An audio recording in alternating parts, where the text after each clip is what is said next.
Linda sat at the kitchen table, gazing intently at her now empty coffee cup. She was quietly waiting for her husband, Jim, to return home so they could have the conversation she had been dreading all day. Fortunately, their children were spending the night at the neighbor's house, sparing them from hearing the argument she was certain would erupt. She couldn't believe how everything had escalated.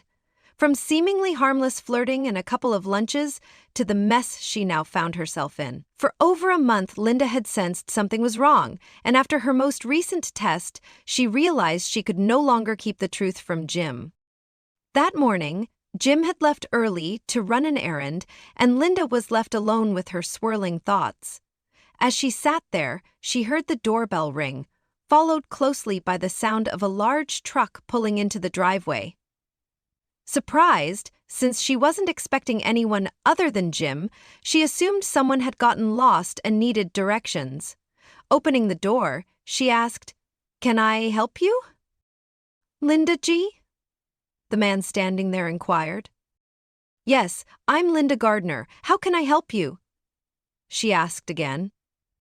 "I have an order to pack up your belongings and move them to Southwest 10th Avenue, he announced, handing her a clipboard. At the same time, he called out to 4 men in the truck, instructing them to start unloading. "There must be some mistake. I didn't place any such order," Linda responded, handing the clipboard back to him. The man replied, "The order was placed last week by Mr. Jim Gardner, and he showed her Jim's signature at the bottom of the form." "My husband will be home shortly, and I'm sure he can clear this up," she said, still confused. "Mrs. Gardner," the man said, "I just left your husband 20 minutes ago. He told me to give you this envelope if you tried to stop me." With that, he handed her a large manila envelope. "Now, could you point us to the master bedroom? We've only got an hour to complete the job." Linda hesitated before opening the envelope and briefly glancing at its contents. Almost in a whisper, she directed the movers, "First room, at the top of the stairs on the right." The men quickly headed upstairs and began packing. For the next 40 minutes, they carried box after box down to the truck in the driveway. Occasionally, they tried to ask Linda questions, but she remained silent, lost in thought. Realizing she wasn't going to respond, the movers simply did the best they could. 50 minutes later, the lead worker approached Linda. "We're all set and ready to leave, Mrs. Gardner. I just need your signature." Linda quickly scrawled her name at the bottom of the paperwork, and the movers left. 10 minutes later, Linda's father arrived, his expression one of shock. "Sweetheart," he said softly, taking in the scene, "Jim asked me to come pick you up, knowing you probably wouldn't be in any state to drive. Your mom's waiting for us, and the movers will put your things in our garage for now. We'll figure everything out later," he reassured her, leading her toward his car. "This can't be happening," Linda murmured as her father helped her into the passenger seat.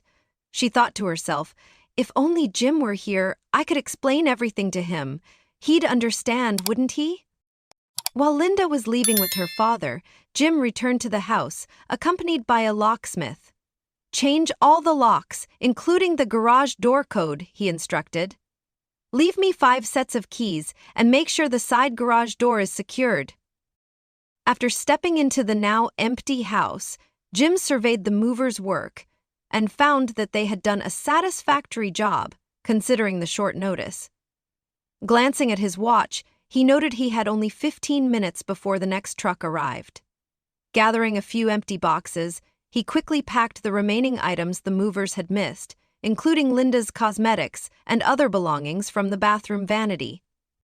As he carried down the last 2 boxes, the next truck pulled up, and his sister Donna stepped out with a team of movers. "Hey, sis!" Jim greeted her with a hug.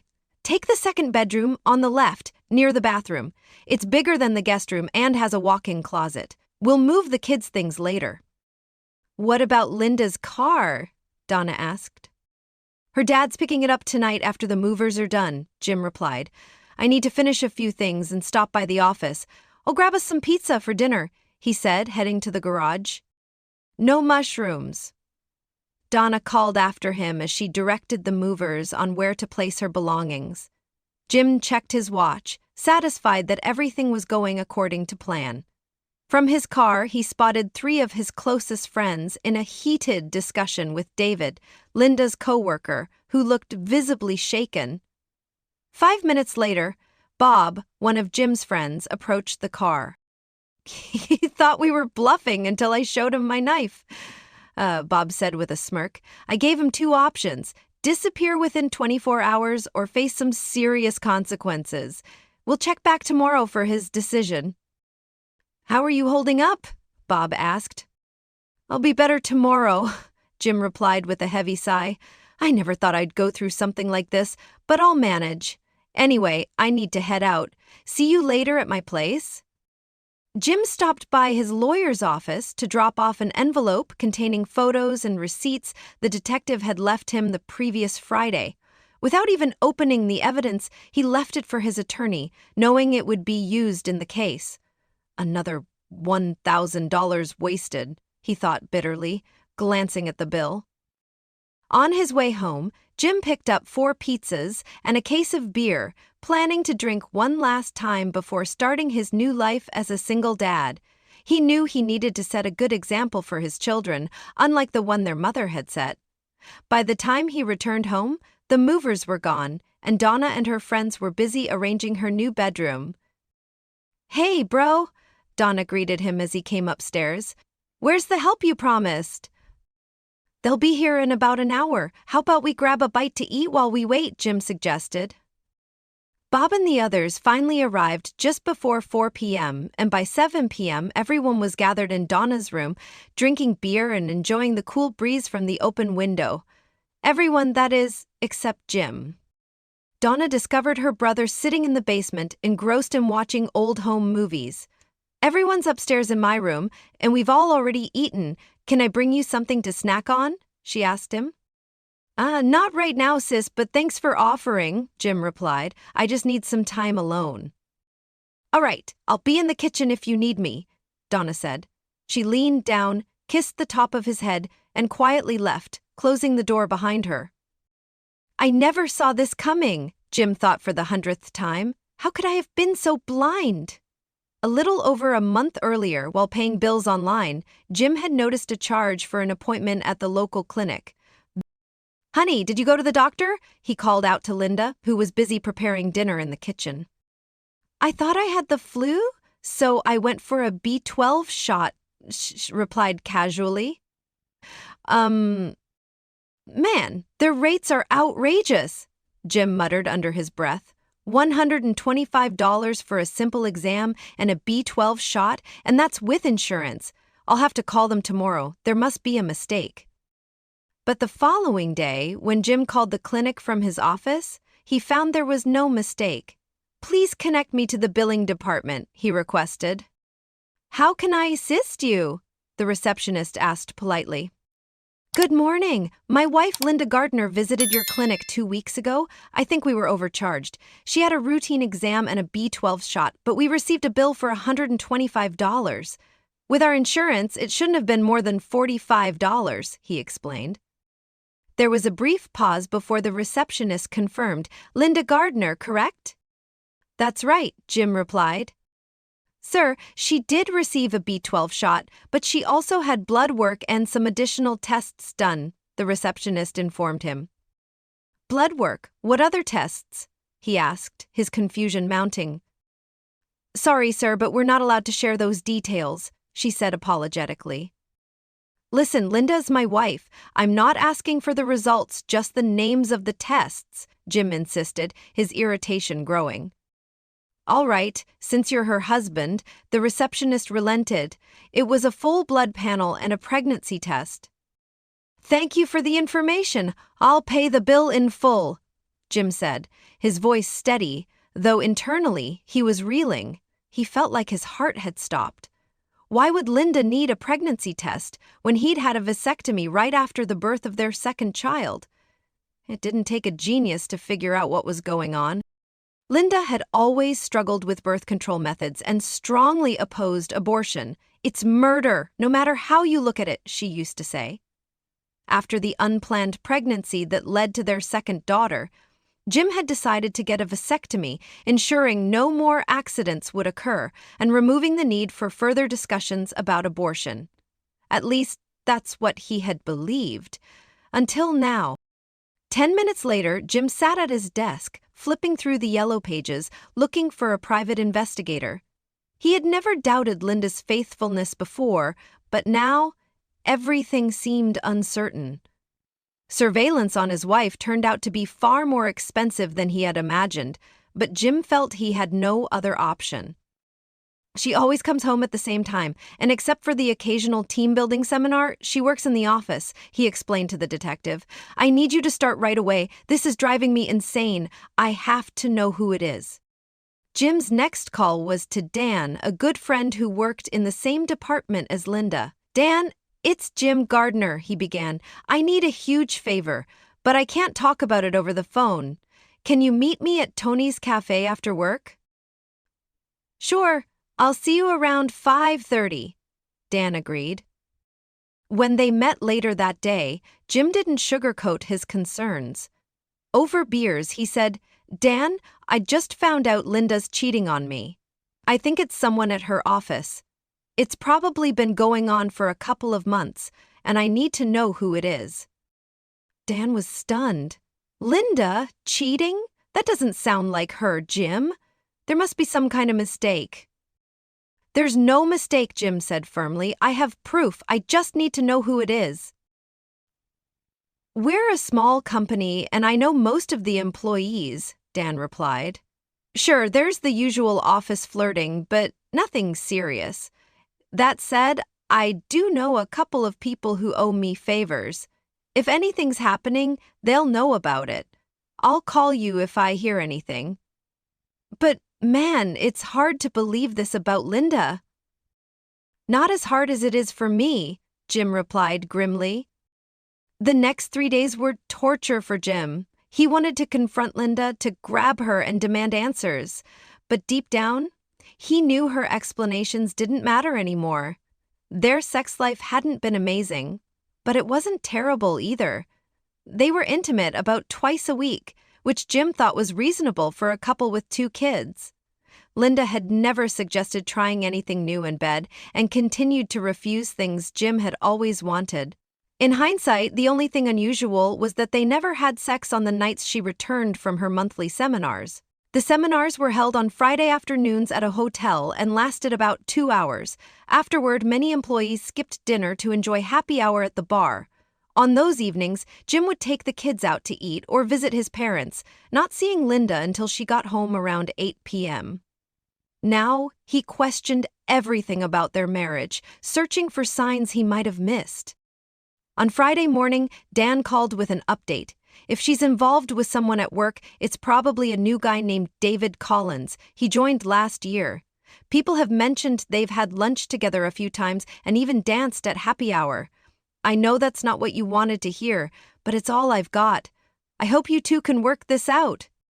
Thanks for the information, Dan, but I don't think that's likely, Jim replied. He passed David's name along to the detective before closing his office and heading home. He had no idea how to act normal around Linda when all he wanted was to throw her out and start piecing his shattered life back together. That weekend, Jim and Linda continued with their usual family activities, yard work, their kids' soccer practice, and their traditional Sunday barbecue with their neighbors. Linda expressed a desire to be close with Jim on Saturday night, but he told her his stomach was unsettled and turned away, falling asleep. Since discovering the truth, Jim had no intention of being intimate with her again. He found solace in the start of the work week, with Monday marking his return to the office, a refuge where he could relax and finalize his plans. All that remained was completing the divorce paperwork. He had already chosen an attorney and paid the required fees. They had decided to file for a no-fault divorce, as both he and Linda were employed. Jim was seeking an equal division of their assets without alimony payments. However, the one thing he would not compromise on was custody of their 2 daughters. If Linda refused, he planned to amend the filing to include adultery as the grounds for divorce and share evidence of her affair with everyone she knew. Knowing Linda would be furious when she received the papers, Jim had already secured a restraining order. It allowed her to contact their daughters, but prohibited her from coming within 75 meters of the house. By Tuesday, the private investigator had collected evidence including receipts for hotel rooms, both from the same venue where Linda's Friday seminars were held. The receipts were in David's name. Additionally, surveillance photos captured Linda and David holding hands as they entered a room, with one image even showing them kissing in the hallway. Jim had no desire to see the photos. He instructed the investigator to place everything in a manila envelope and leave it at his office. Jim expressed gratitude for the quick turnaround and mentioned he would mail the payment by Tuesday. By Friday, all the arrangements were in place. The neighbors had agreed to look after the children for the weekend, both moving crews were scheduled, and the locksmith was expected to finish changing the locks by 2 p.m. Finally, the paperwork was set to be completed on Monday and delivered to Linda the following Tuesday. Jim thought to himself, Linda doesn't have a clue what's about to happen, and he hoped it would stay that way. Linda's perspective. I was sitting at the kitchen table, wallowing in self-pity, when the movers arrived at the door. I told them to wait for Jim to return, but when the lead mover handed me an envelope, I immediately knew what was inside. It was clear Jim had discovered everything. The envelope contained a copy of the pregnancy test I had taken at the clinic. At the time, I initially thought I had the flu, as everyone around me seemed to have it. But the feeling didn't pass. I had no body aches, just a persistent sense that something wasn't right. One morning, Carol jokingly said, "You look like you're pregnant again, Linda." That was the first time the idea crossed my mind that she might be right.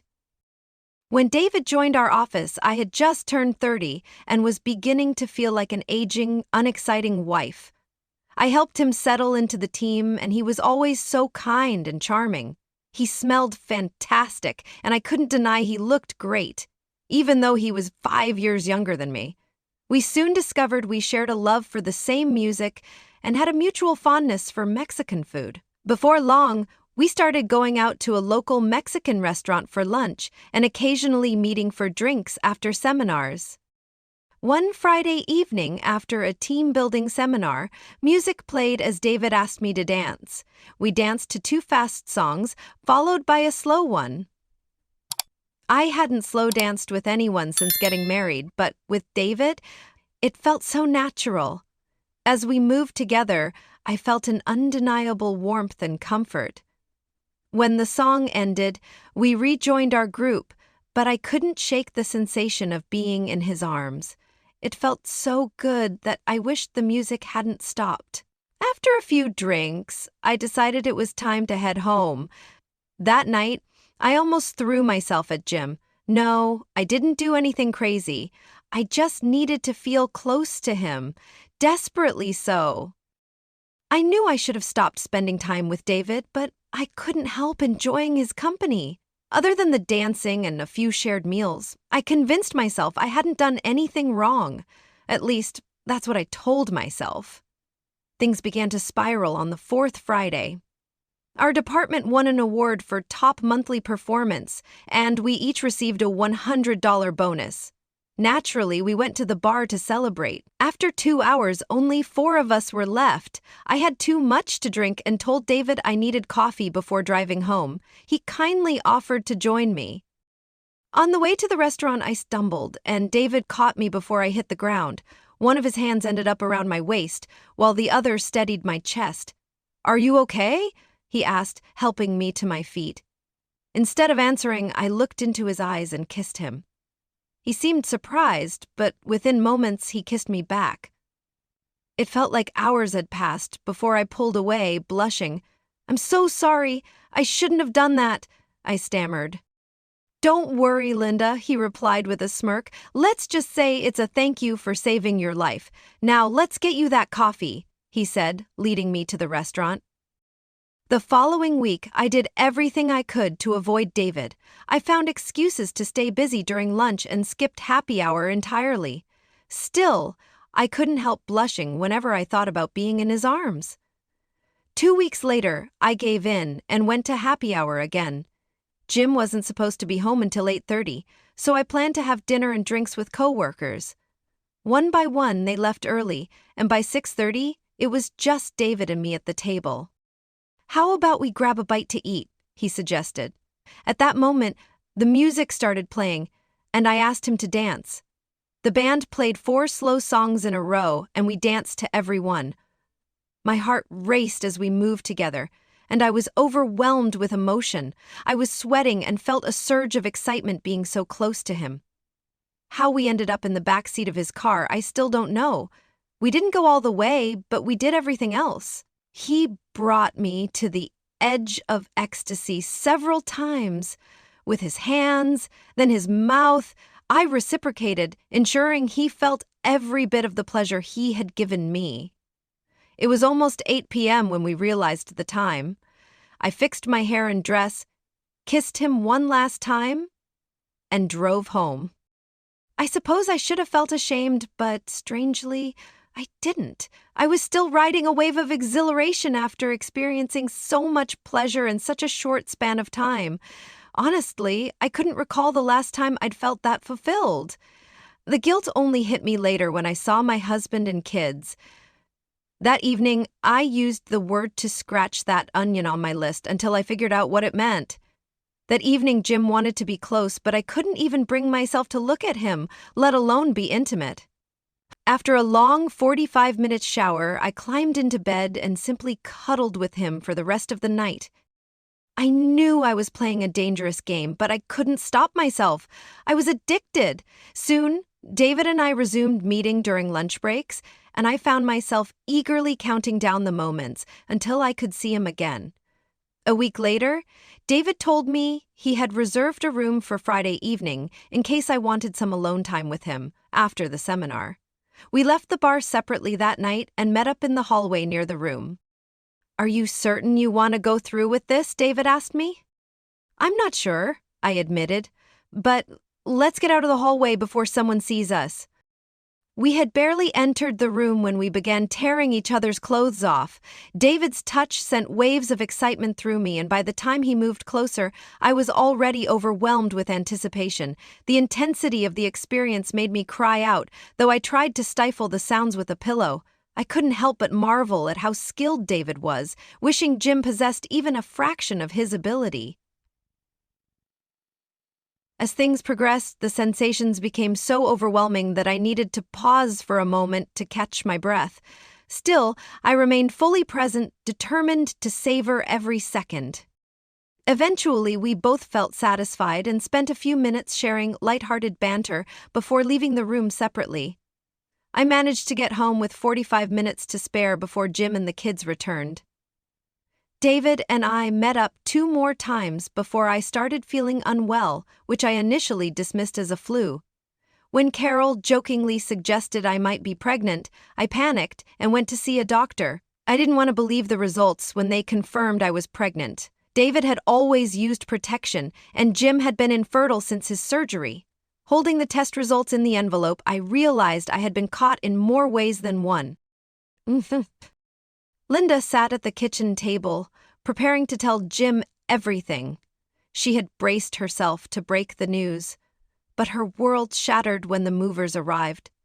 The envelope they handed her contained damning proof that Jim knew everything. Her marriage was over, and in the aftermath, it became clear that Jim was determined to exact revenge on both her and David.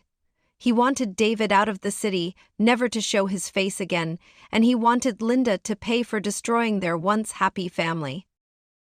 To help with the 2 girls, Jim's unmarried sister Donna was moving into the house. Linda couldn't fathom how Jim, of all people, would handle raising daughters and navigating their needs.